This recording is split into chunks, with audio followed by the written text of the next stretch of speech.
Alrighty, let's do it. G'day guys, welcome once again to the Tripod where we break down every single NRL game every week from a betting perspective.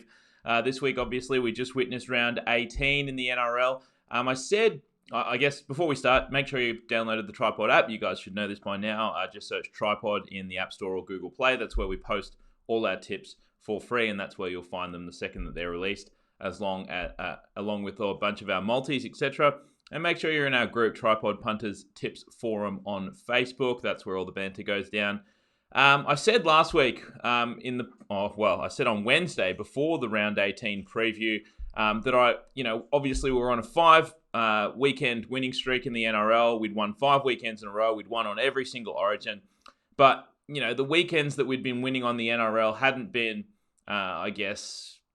great winning weekends. They've been like 10-7, 12 and 10, that kind of shit. And I said, it'd be really great if we could have just a weekend where we just absolutely crush it. And this was the week. This was the fucking week. We went 15-5 on best bets, which is 75%. You cannot complain with 75%. And we move up to 60% all time, which is over 3,000, maybe even 4,000 tips now. 60% on line bets, which is absolutely fantastic. But why aren't I happy? I'm not fucking stoked about my 15-5 round. I should be, but I'm not. Because once again, we've been fucked on the last leg of a multi. It was a couple of weeks ago, or maybe even 3 weeks ago, where we had a $31 multi. I'll just put it up so we can all just commiserate together. It was a few weeks ago where we had a $37 or $31 365 multi, I think, and a $17 Unibet multi, all hinging on the Sharks on the last leg. Of course, they lose to the Bulldogs. And I guess I'm not too bothered by it because I've had, more last leg multi losses than you can poke a stick at.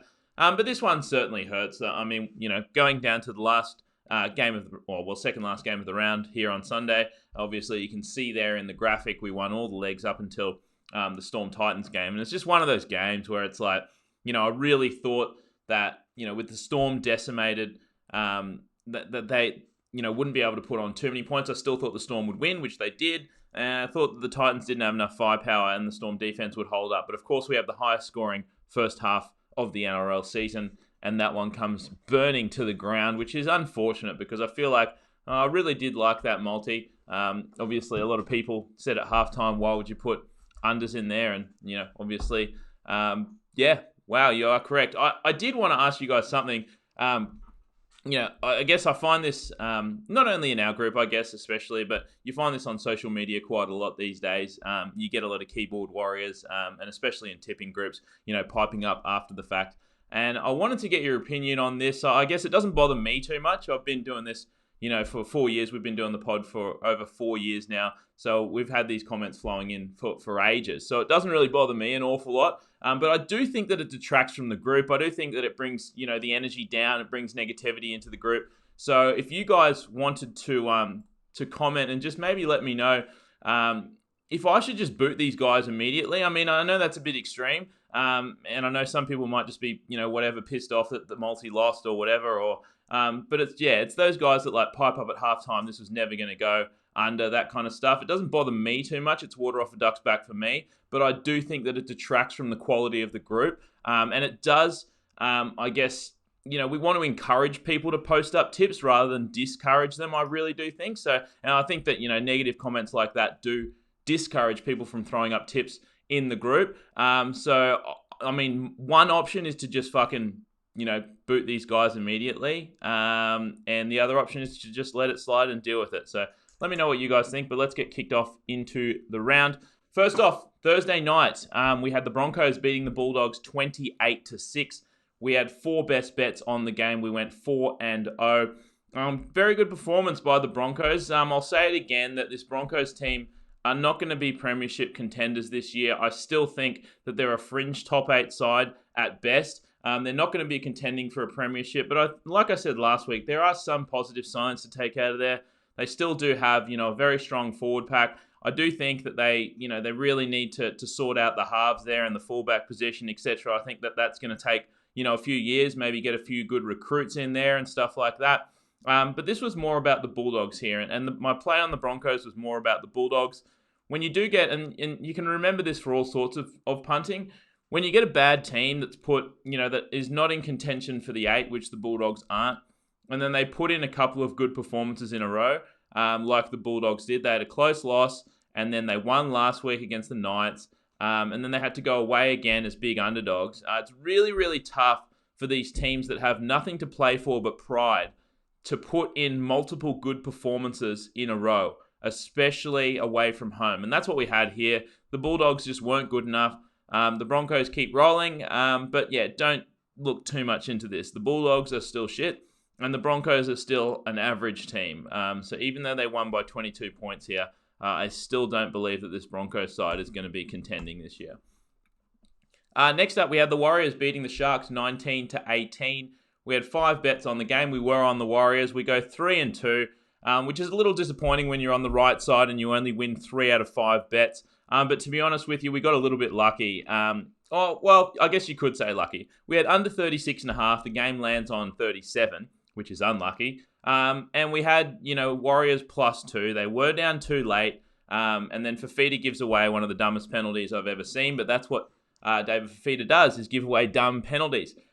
So we were lucky to win that game. And to be honest, a lot of people probably had Warriors just straight up to win. They probably had, Warriors +1, or maybe even, because I think Warriors may be close favourites. They maybe even had Warriors, just to win. So that was certainly a plus for them. We got a mechanical New Zealand +2. So to be honest, I would have been happy with them losing by 2 and then the game going under, but that's not the way it went. So, probably for most people in the group that were on the Warriors. Oh, sorry. Did I say David Fafita? Andrew Fafita. Sorry. I was thinking about the good Broncos forward pack, so that's why David sprung into my head. Andrew Fafita. David Fafita isn't quite as dumb. But yeah, so 3-2 on the game. The Warriors keep rolling, and I've said this before, that this Warriors team is solid. That they're an average team in my eyes. But this Sharks team, they've just been riddled with injuries after injuries all year long. And I think that once they get fully healthy, if they can get fully healthy, then they will actually be a shout at the end of the season. They just need to get healthy. They need to get some of these players back. And then they'll be half decent. I guess one thing to watch out for on the Warriors front, Cody Nikorima left the game didn't leave the game, but had an ankle injury, pulled up a little bit lame after that game. So we'll have to monitor that. And I guess, before you're throwing on any Warriors bets, you'd probably want to find out a little bit more about that ankle injury. Next up, the Panthers absolutely pantsed the Dragons 40-18. We were on the Panthers in that one. I know I said it was kind of a square bet because the Panthers were on a 6-game win streak and the Dragons had just been absolutely horrendous. But the line just made me do it. This line was 3.5 points. You give 2.5 points for home field, and 2.5 is essentially the same as 3.5 because no one ever wins by 3 points in the NRL. So that line was telling me that the Panthers and the Dragons are equal teams. I don't think so. I think this Panthers team is elite. I said this a few weeks ago, maybe 4 or 5 weeks ago, that myself and Jacob had plonked, some money on the Panthers to win the premiership at 34-1. I still think that this Panthers team has a roster that can win the premiership. I know they're on a 7-game win streak now, but they have one of the best forward packs in the comp. They have 2 great halves, and I just think that this team, the way that they're rolling towards the finals, those top 4 teams should be very scared. They're sitting in 7th place now, the Panthers, which I know isn't great, but they're 2 points, ahead of 8th. I think this Panthers side could really do some damage in the finals. On the flip side, this Dragon side is done. They are toast. They have, a decent roster, I guess, but it's like as soon as you lose Widdop, it's really, really tough for this Dragon side to get it together, and they just haven't done so. Obviously rested Ben Hunt for this one, which didn't help. But this Dragon side has just got to start the rebuild. They're not going to do anything else this season, and I think that they might be toast. I'd be looking to fade the Dragons team moving forward. Next up, the Roosters destroyed the Knights 48-10. We had 4 best bets on the game. We went 3 out of 4. Kind of unlucky not unlucky, I guess, but I mean, the only one that we lost on that one was the Roosters to score 12 or more points in the first half. They only score 6. And the halftime score, I mean, you look at this and you just think that the Roosters absolutely routed them, which they did, but it was a second half rout. And it's like this Roosters team, once they get a roll on, they can really just pile it on. And they are they kind of remind me of the Panthers in the way that, they are sort of a confidence team. And once they start playing well, they just start piling it on.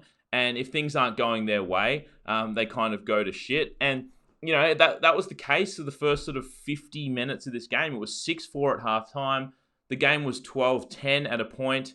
And then, the Roosters proceeded to score the next 36 points. And, take nothing away from the Knights. They tried hard, but it's like when you get this Roosters team that's on a roll, it's so hard to stop them. They are just so talented. I still believe they have the most talented roster in the comp. And when they're on, and there's just not much you can do. They're just way more talented than the Knights. I guess one thing coming out of this game, Jake Friend injured. He's looking like he's going to be out for probably 6 to 8 weeks, which is certainly a blow to this Roosters side. He is, obviously one of the staples there that's been there for a while, and he's kind of the glue that holds them together. But I mean, even so, this Roosters side needs to get a roll on towards finals. I think that they really want to stay in that top 4 because they know how hard it is to win from outside the top 4. So Roosters keep rolling, but don't take too much away from the Knights. It's like they didn't play terribly. It's just they ran into a buzzsaw in the final 30 minutes. The last game that we actually had a bet on, or any bets on, was this Raiders-Tigers game where the Raiders beating the Tigers 20-12. I really liked the under in this game. I thought two teams that were relatively desperate. Raiders trying to stay in the top 4, Tigers fighting for the top 8. Two very good defensive teams, and the Tigers team that can't really score too many points in a cold, in cold Canberra. But we just had points pile on in the first half, and it's not something that I would have expected from these two teams. The second half was probably what I expected more so from these two teams. I think they scored one try in the second half, whereas the first half just was crazy. This Raiders side is legit. I've said this before, I'll say it again. I do truly believe that they are a top 4 side. They have been very, very solid all year long. But they kept the Tigers around, and the Tigers had chances down the stretch. I know that they were, 2 scores behind for the last half hour, but this Raiders defense is legit.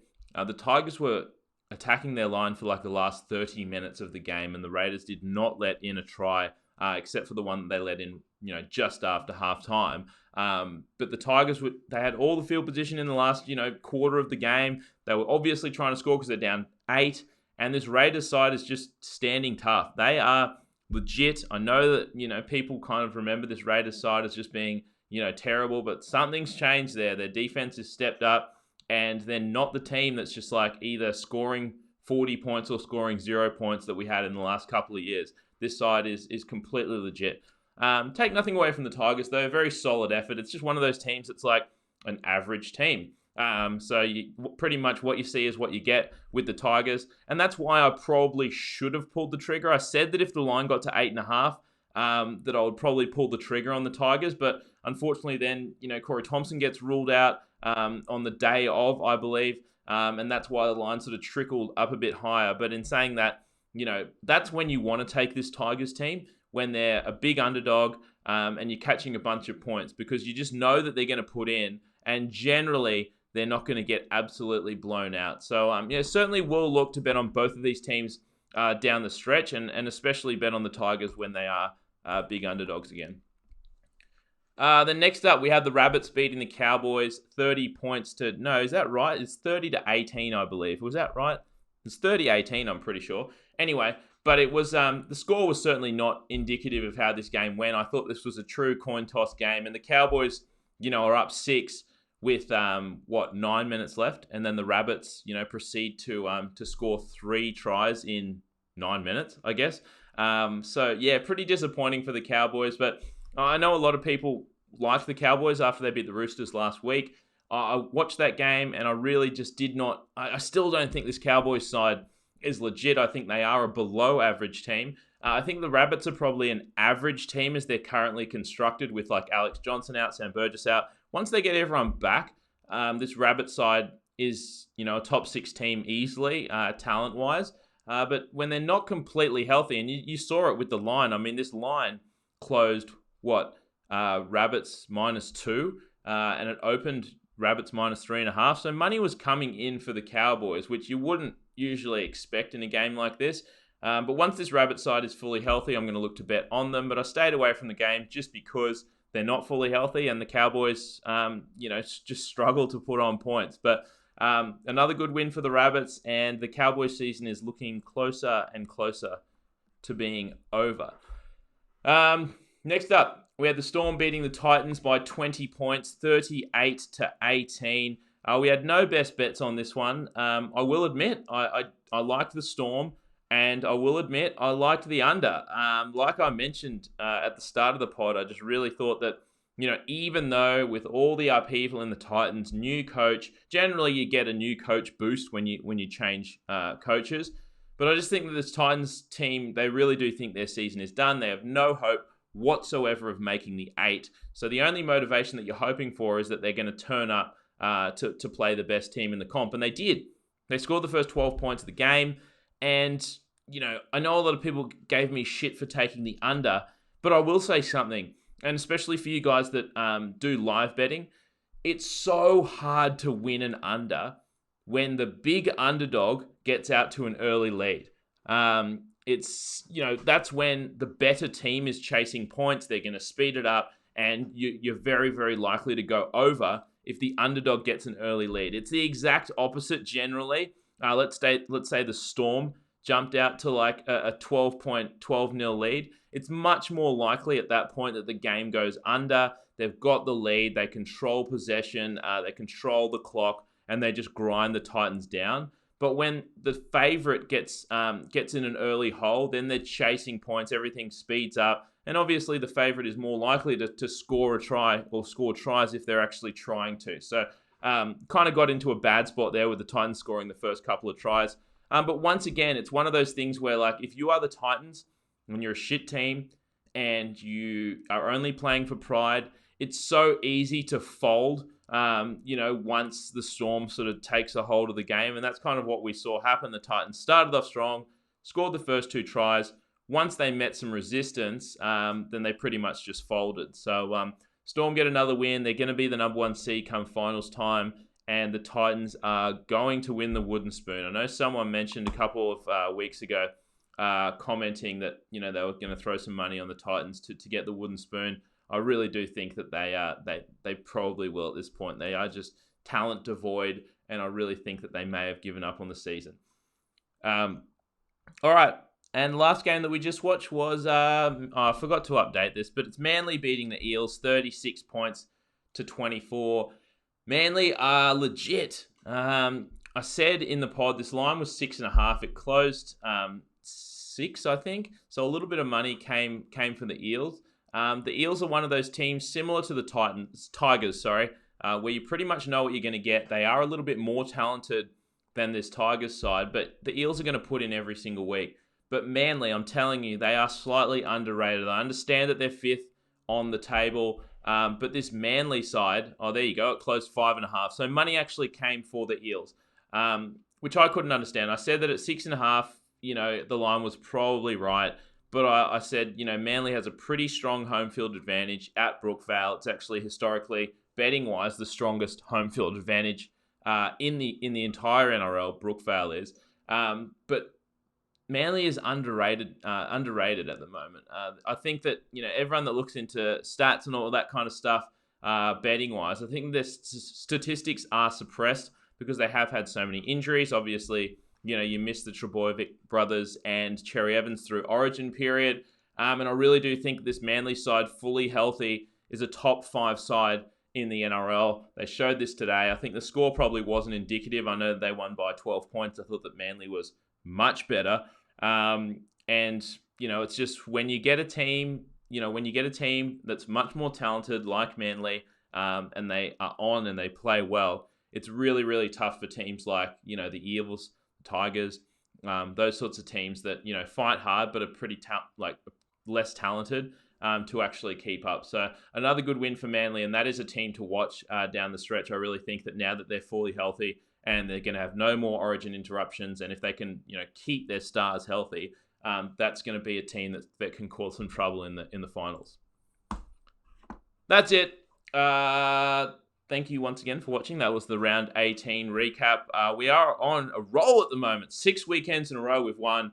on the NRL. 15-5 this week, 75%. That's not going to happen every week, as you guys know. 75% is just absolutely unsustainable in the NRL. But we cashed a bunch of multis too. Cashed 3 Neds multis, same game multis this weekend. Got money back on the other 2. And cashed our head-to-head Bet Easy multi. I think that was paying a little over $4. So decent round on the NRL. At the moment, I think we're sitting, if you put $100 on every single one of our best bets, you'd be sitting at around $5,000 profit. And I think we're maybe sitting around $500 profit on our multi. So certainly decent, even if you're a smaller punter, just putting $100 on every bet, you've still done very well. $5,000 for 18 weeks or 20 weeks, whatever. Counting is pretty good. Not too bad at all. $500 a week or a little over, just for sitting on your couch drinking a beer and watching some footy. So definitely not too bad at all. I will be here, same place, same time, Wednesday at 6 p.m. to break down round 19. And I'm not quite sure when Jacob's back, but once he is back, he'll get back involved as well. He's still gallivanting around Europe. So, hopefully we'll continue the run when he returns. But in the meantime, we'll be aiming for 7 weeks in a row next weekend. We'll catch you at 6 p.m. Wednesday night, this page. See you then.